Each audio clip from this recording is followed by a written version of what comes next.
Hi guys, if like me you have been to a Korean barbecue restaurant and you are now obsessed with kimchi fried rice, well I am going to demystify it and show you just how easy it is to make at home. You only need a handful of ingredients and best of all, this makes great use of leftover rice. I'm going to top it off with a fried egg, we're going to give it some nori and some sesame seeds and it is going to be spectacular. So let's kick it off. Here's the ingredients you're going to need.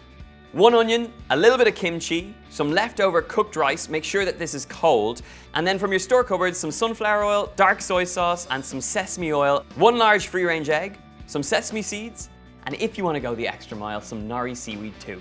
The best thing about this recipe is just how little prep you have to put in, so I'm going to start off by chopping up an onion.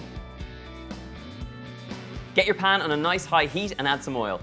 Add in the onions and you're going to fry these off for about 3 or 4 minutes just until they start to take a little bit of color. As soon as the onions have softened down a little bit, it's time to get in there with our secret ingredient. Now this kimchi you can find in most supermarkets. So we're going to take a good generous amount of kimchi, add it straight to the pan, and don't forget about those juices. That's where the spice is going to come from and that's where we're going to get really great color into our fried rice. Let it sizzle and then we're going to add in our cold leftover rice. Using a spoon, just break up the rice and make sure it's nicely combined with the kimchi. Now it's time for your store cupboard flavors. We're going to add in some soy sauce and some sesame oil and just stir this through. Now if you like an extra hit of spice in your fried rice, I'm going to add in a tiny touch of sriracha sauce.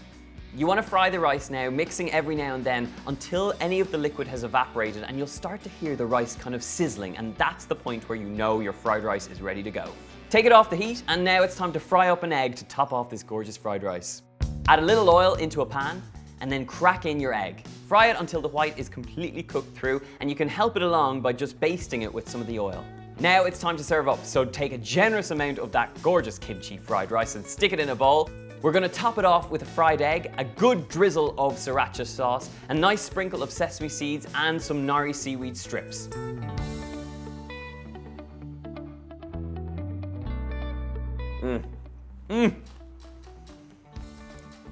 I'm sorry, but there is no better dish you could make in 10 minutes.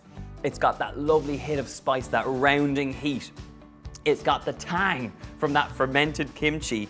It really is quite a different dish, and when you top it off with the egg, those nori strips and those kind of like nutty sesame seeds, it really makes for an absolutely gorgeous quick supper. It is super simple to make, as I've shown you. If you want the recipe, I will leave it in the box below. There's a link to my website where you'll get the full details. Of course, leave me a comment and let me know if you're going to try this gorgeous kimchi fried rice, and if you've tried to make a variation of it yourself. I would love to hear from you. Give us a big thumbs up and hit that subscribe button to make sure that you get all our gorgeous recipes coming your way. Until then, my friends, I'm going to tuck into this and I'll see you soon.